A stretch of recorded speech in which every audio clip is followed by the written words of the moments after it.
저는 약간 그런 생각 갖고 있거든요. 왜 더 학부생일 때 철저하게 놀지 못했나 후회는 갖고 있어요. 그래서 박사까지 가야 되겠다라는 생각은 안 하셨나요? 있었는데 사람이 쉬고 싶다라는 박사는 뭐 나중에 하고 싶으면 석사 하듯이 또 하지 않겠나 싶어서. 선배들이 알려주는 취업의 비밀. 안녕하십니까. 취업 전문가 윤성훈입니다. 오늘은 경북대 대학원을 졸업하고 반도체 장비 분야와 광의산업체에서 일하고 계신 두 분의 선배님들을 모셨습니다. 선배님들에겐 어떠한 취업 노하우가 있는지 함께 알아보도록 하겠습니다.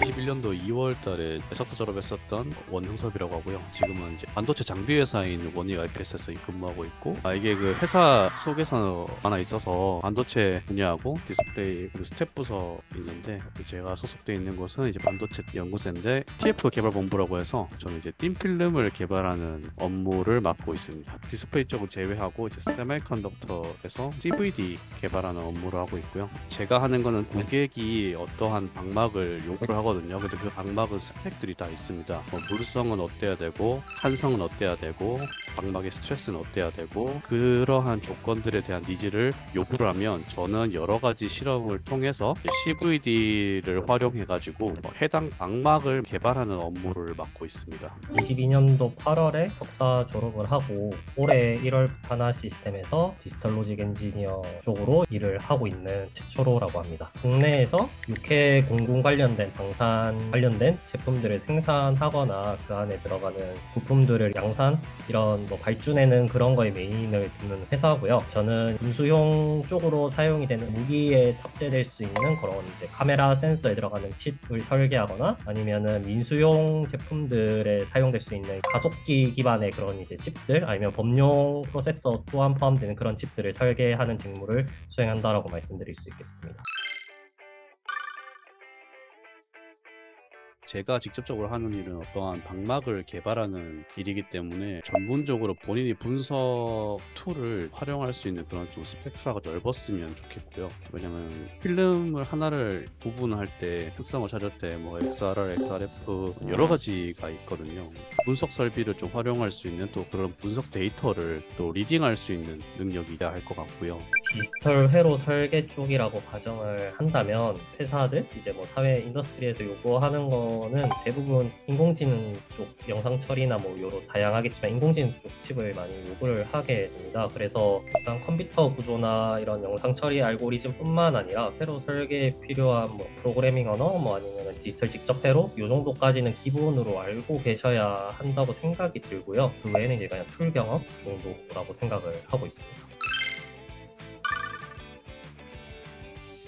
본인이 해왔던 걸 구체적으로 적으면 적을수록 글을 읽었을 때 면접관 입장에서 깊이 있는 그런 글이라고 느껴지고 정말 했구나라고 느껴지거든요. 2년 동안 정말 자기가 계획을 세워서 연구를 해왔고 성과를 얻었다면 그런 부분에서 되게 큰 메리트로 작용을 할 겁니다.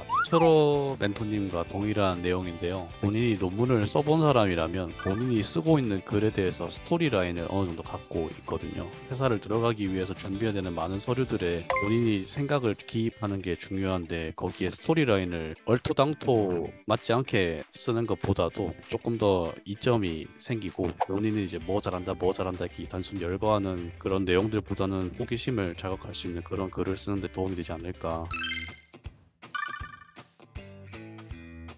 읽는 사람들은 결국에 어떤 한 문장 전체에서 한 단어만 딱 눈에 띄게 되는 경우가 많다고 생각을 해서 확실한 단어, 잘 읽히는 단어 위주로 썼던 것 같아요. 예를 들어 저는 뭐 스퍼터링 공정을 활용하여 띵필름 방막을 만들어내는 뭐 개발 활동을 했는데 뭐 스트레스가 어떻고 어떤 문제가 있었고 어떤 분석기를 활용해서 썼다 이런 식으로 하면은 그 단어가 되게 잘 박히거든요. 읽으시는 분들이. 그래서 그런 단어에 포커싱을 해서 좀 차별화된 자소서를 좀 쓸 수 있지 않았나. 본인이 직접 어떻게 설계했는지 표현하는 게 가장 중요하다 생각했기 때문에 어떤 방식으로 설계를 했고 어디까지 어떤 툴을 써서 뭐 검증이나 실제로 얘를 떠봤다 이런 것들을 위주로 좀 기술적으로 대부분 자기소개서를 좀 썼던 것 같습니다. 좀 딱딱하더라도 내가 어떤 거 해보고 어떤 거 해봤다 이런 내용들 위주로 많이 쓰셨던 것 같으신가요, 그러면? 네, 맞습니다.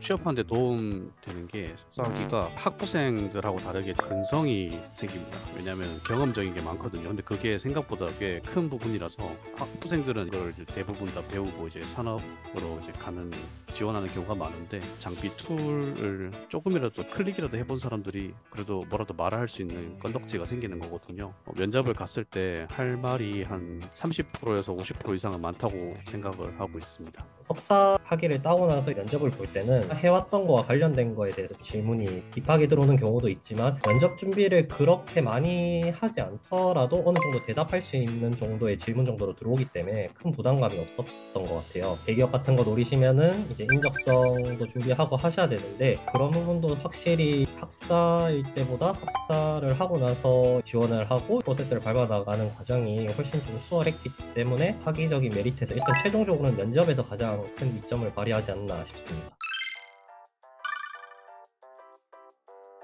저는 약간 그런 생각 갖고 있거든요.